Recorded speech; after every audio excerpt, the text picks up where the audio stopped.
Dando continuidade, respeitando as inscrições, vamos ouvir agora a palavra da professora Amanda Gugel.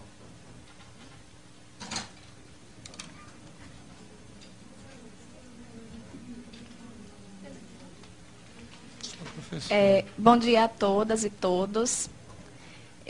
Durante cada fala aqui, eu pensava em como organizar a minha fala, né? Porque, assim, são tantas questões a serem colocadas e tantas angústias, né, do dia a dia, de quem está em sala de aula, de quem está em escola, e eu queria, pelo menos, conseguir sintetizar minimamente essas angústias. Mas também, como as pessoas apresentam muitos números, e como sempre colocam, os números são irrefutáveis, eu gostaria também de apresentar um número para iniciar a minha fala, que é um número composto por 3 algarismos apenas, bem diferente dos outros números que são apresentados aqui com tantos algarismos, que é o número do meu salário, né? Um 9, um 3 e um 0. Meu salário base, R$930. E aí eu gostaria de fazer uma pergunta a todas e todos que estão aqui, sim, em nível superior, com especialização. Se vocês conseguiriam, mas também respondam só se não ficarem constrangidos, obviamente. Se vocês conseguiriam sobreviver ou manter o padrão de vida que vocês mantêm com este salário? Não conseguiriam. Certamente, esse salário ele não é suficiente para pagar nem a indumentária, né, que os senhores e as senhoras utilizam para poder frequentar esta casa aqui. Não é? Então, assim, a minha fala não poderia partir de um ponto diferente desse, porque só quem está em sala de aula, só quem está pegando 3 ônibus por dia para poder chegar ao seu local de trabalho, um ônibus precário, inclusive, é que pode falar com propriedade sobre isso.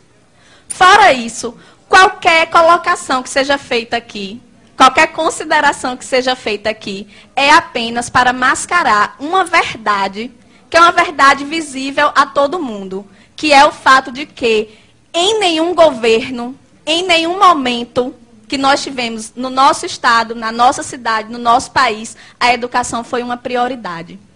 Em nenhum momento. Certo? Então, assim, me preocupa muitíssimo a fala da maioria aqui, inclusive da secretária Betânia Ramalho, com todo respeito, que não vamos falar da situação precária porque isso todo mundo já sabe. Como assim não vamos falar da situação precária? Gente, nós estamos banalizando isso daí. Estamos aceitando a condição precária da educação como uma fatalidade.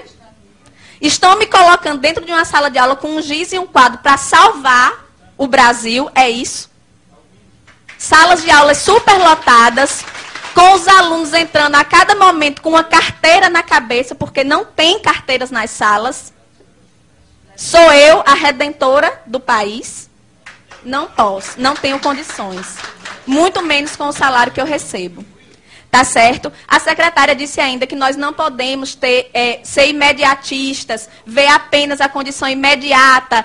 Precisamos pensar a longo prazo, mas a minha necessidade de alimentação é imediata.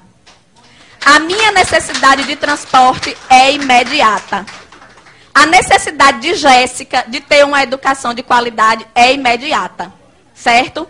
Então, eu gostaria de pedir aos senhores, inclusive, que se libertem dessa concepção errônea, extremamente equivocada, isso eu digo com propriedade, porque sou eu que estou lá, inclusive, além, propriedade maior até do que os grandes estudiosos, parem de associar a qualidade de educação com professor dentro de sala de aula. Parem de associar isso daí. Porque não tem como você ter qualidade em educação com professores 3 horários em sala de aula. Certo? Porque é assim que os professores multiplicam os 930. 930 de manhã, 930 à tarde, 930 à noite, para poder sobreviver. Não é para andar com bolsa de marca, nem para usar perfume francês. Certo? É para ter condição de pagar a alimentação dos seus filhos. É para ter condição de pagar uma prestação de um carro, que muitas vezes eles compram, para poder se locomover mais rapidamente entre uma escola e outra, e que eles precisam escolher o dia em que vão andar de carro, porque não tem condição de comprar o combustível. Tá certo? Então, a realidade nosso, o cenário da educação no Rio Grande do Norte hoje é esse. E eu não me sinto constrangida em apresentar o meu contra-cheque, nem a aluno, nem a professor, nem a nenhum dos senhores aqui, porque eu penso que o constrangimento deve vir de vocês. Sinto muito, eu lamento, mas deveriam todos estar constrangidos, entende? Então, assim, entra governo e sai governo, e eu peço desculpa mais uma vez, Betânia, mas não tem novidade na sua fala. Sempre o que se solicita da gente é paciência. É tolerância. E eu tenho colegas que estão aguardando pacientemente há 15 anos, há 20 anos, por uma promoção horizontal. Professores que morrem e não recebem uma promoção. Então eu quero pedir à secretária, em primeiro lugar, paciência também, porque nós não aguentamos mais esse discurso. Não aguentamos. O que nós queremos é objetividade. Como é que é? Queremos sair desse impasse? Queremos. Mas como? Sem nenhuma proposta, de mãos abanando? Voltar mais uma vez desmoralizado para a sala de aula, para o aluno dizer, professor, a gente ficou aqui sem ter aula e só isso. Vocês receberam R$20, R$30, dão risada.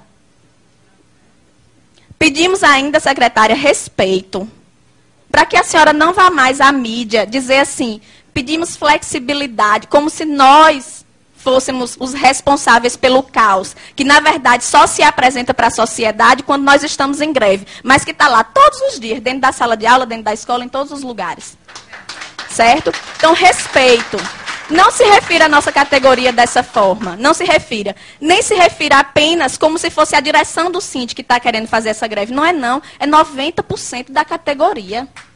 90% da categoria no estado inteiro, nos interiores, aqui na capital. Certo? Pedimos aos deputados apoio. Estejam mais presentes, participem ali, vão à nossa assembleia, procurem ouvir esses trabalhadores, procurem saber a realidade. Certo? Pedir à promotoria que esteja com a fiscalização efetiva ao Ministério Público. Que não seja para dizer, professor não pode comer desse cuscuz não, porque é um cuscuz alegado que a gente come, o cuscuz da merenda. Porque a promotoria está para lhe dizer que a merenda é do aluno, não é do professor. Certo? É assim que funciona. Diga-se de passagem, nós não temos recursos para estar nos alimentando diariamente fora de casa. Não temos para isso. Certo? Então, são muitas questões mais complexas, certo? São muitas questões muito complexas que poderiam ser colocadas aqui, mas, infelizmente, o tempo é curto e eu gostaria de solicitar isso. Em nome dos meus colegas que comem o cuscuz alegado, em nome dos meus colegas que pegam 3 ônibus para chegar ao seu local de trabalho, em nome de Jéssica, que está sem assistir aula nesse momento, mas que fica sem assistir aula por muitos outros motivos, por falta de professor, por falta de merenda, certo? É isso que eu quero dizer.